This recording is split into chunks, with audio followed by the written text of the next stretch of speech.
Bonjour à tous, je vais parler du parti nazi et plus précisément d'Hitler. Pour commencer, Hitler dit en 1918 « La guerre est le moment le plus inoubliable et le plus beau ». Hitler a combattu durant la Première Guerre mondiale, il délivrait des messages entre les tranchées.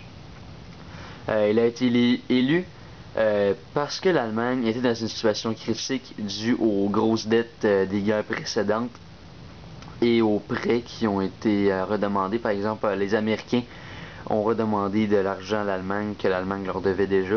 Donc l'Allemagne était vraiment dans le rouge à cette époque-là. Il est responsable de la mort de plus de 60 millions de personnes, donc soldats, civils, juifs, peu importe, nommez-les. Hitler était autrichien, donc pour la plupart, peut-être qu'il y a certaines personnes qui pensent qu'Hitler était allemand. Eh bien non, il était d'origine autrichienne. Hitler est allé en prison car il a tenté de dominer l'Allemagne en arrivant au pouvoir par un putsch, donc un coup d'État. Donc un putsch est un coup d'État par les armes. Il est allé en prison, mais c'était loin d'être une prison comme on peut les voir aujourd'hui. Il avait droit à une fenêtre et tout. Donc c'était vraiment une prison de luxe. Et c'est en prison qu'il a écrit Mein Kampf. Ici on peut voir une photo d'Hitler à droite. En fait, deux photos d'Hitler à droite. Donc ici il y a Adolf Hitler faisant le fameux salut nazi. Donc, maintenant, le parti nazi. Ici, on peut voir le drapeau du parti nazi. Donc, le rouge représente les idées sociales du mouvement nazi. Le disque blanc représente les idées nationales. Et la croix gammée représente la svastika. Donc, elle est utilisée pour la culture aryenne, donc la domination de la race supérieure, soit les blonds yeux bleus selon les Allemands. Le chef est bien évidemment Adolf Hitler. Pourquoi sont-ils appelés nazis? Ça, c'est une question que plusieurs se posent, donc je vais zoomer parce qu'on voit pas très bien. Donc, le parti d'Hitler était le NSDAP, soit le Parti National Socialiste. Et en anglais, les Allemands ne disent pas National Socialist, comme on le fait. Mais ils ne prononcent pas le national, ils prononcent national. Donc, national-socialiste, ce qui donne nazi, comme on peut le voir ici. Donc, l'histoire du parti nazi au fil des ans.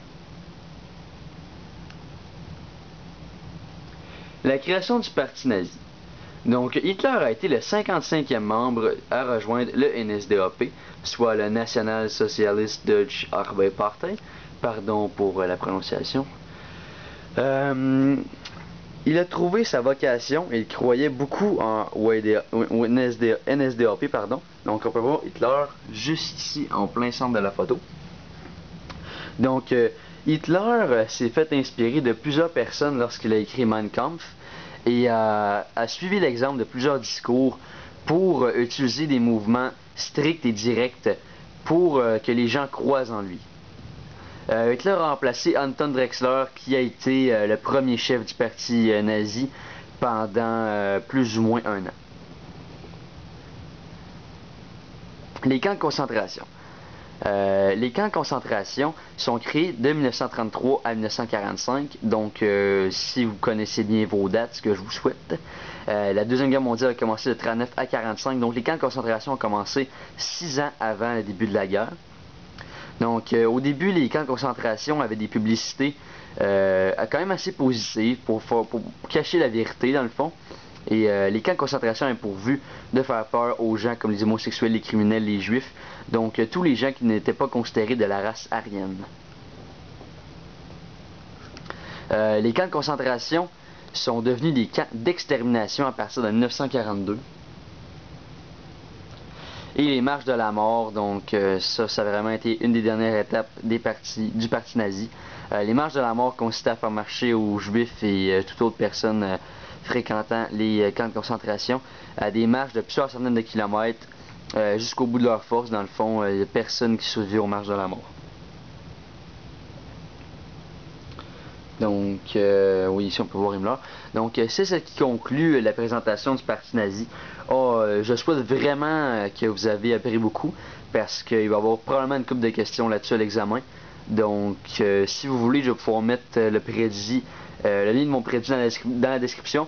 Malheureusement, il va être en anglais et en français, parce que la présentation de base était en anglais et je l'ai traduite en français par la suite. Mais avec Chantal, plus tard dans l'année, vous allez faire un projet en anglais sur la Deuxième Guerre mondiale, donc ça peut être tout aussi utile. Donc, bonne chance encore.